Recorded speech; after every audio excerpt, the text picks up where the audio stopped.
माँ की ममता। रोहन अब बड़ा हो गया था। पढ़ लिख कर अब उसकी एक अच्छी सी नौकरी एक शहर में भी लग गई थी।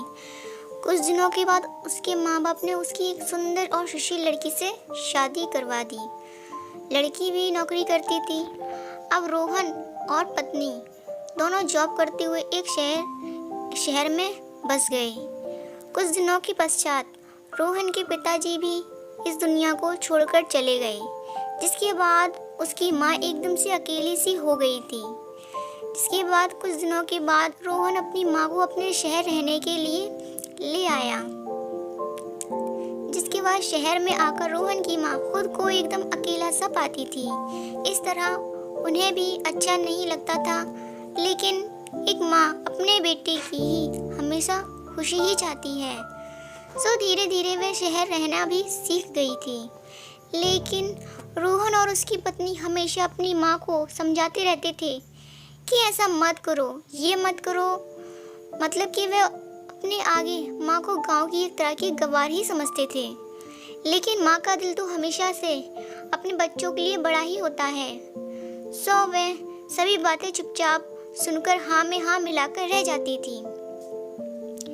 एक दिन की बात है, सुबह रोहन की पत्नी को ऑफिस जल्दी जाना था। सो वह सब कुछ जल्दी से तैयार करके रोहन का खाना पैक करके ऑफिस चली गई। फिर इसके बाद रोहन भी जल्दी जल्दी तैयार होकर ऑफिस निकल गया था। फिर कुछ समय बाद रोहन की माँ ने देखा कि उसका बेटा तो खाने का लंच बॉक्स तो घर पर ही भूल गया है।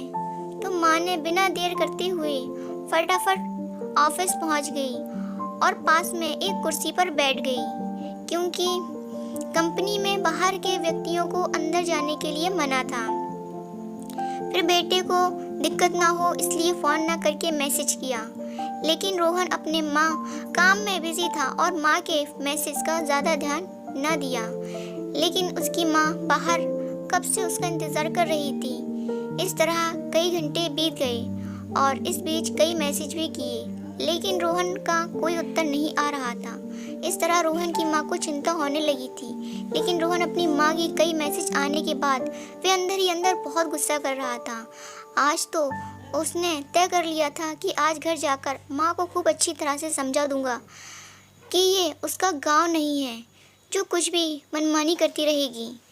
और इस तरह शाम हो गई। अब रोहन घर जाने के लिए कंपनी के बाहर निकला तो देखा कि उसकी माँ तो यही खड़ी है, जिसे देखकर उसका गुस्सा अब 7वें आसमान पर था और बिना कुछ पूछे ही अपनी माँ को डांटने फटकारने लगा कि पहले तो घर से खाली बैठे बैठे मैसेज से परेशान करती रहती है और अब तो उसकी कंपनी में भी आ गई है। आखिर उनका ये गांव नहीं है जो मनमानी करती रहेगी। ये सुनकर रोहन की माँ ने खाने का टिफिन रोहन की ओर आगे बढ़ा दिया, जिसे देखकर रोहन को अब समझते हुए देर न लगी कि अपना खाना भूल गया था, जिसे माँ उसे देने के लिए यहाँ आई है। इसके बाद रोहन की माँ बोली, बेटा भले ही तुम बड़े हो गए हो, बड़े शहर में रहने लगे हो, भले ही अच्छे बुरे की ज़्यादा समझ आ गई है, लेकिन मेरे लिए आज भी मेरे कलेजे का टुकड़ा ही हो, जिसे मैं बचपन से लेकर आज तक पालते हुए आ रही हूँ। रोहन की अब आंखें खुल चुकी थी कि आखिर उसकी माँ उसकी परवाह करते हुए खाना लेकर आई थी, जिससे वह बिना सोचे समझे अपनी माँ को ही डांटे जा रहा था। अब उसे अपने किए हुए पर भी बहुत पछतावा हो रहा था, जिसे देखकर माँ ने उसे एक बार फिर से अपने गले से लगा लिया। और इस तरह रोहन ने अब आगे से खुद को माँ के लिए बदल लिया था।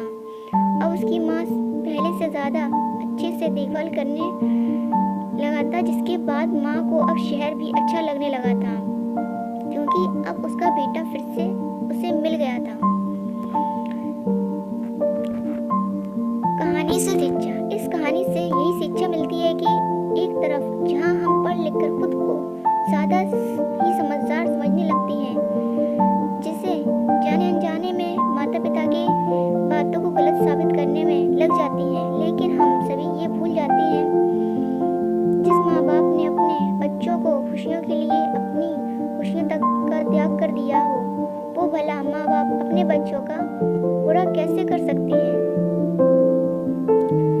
दोस्तों, अगर आपको वीडियो अच्छी लगी हो तो कमेंट करें, लाइक करें और अपने दोस्तों को शेयर करें।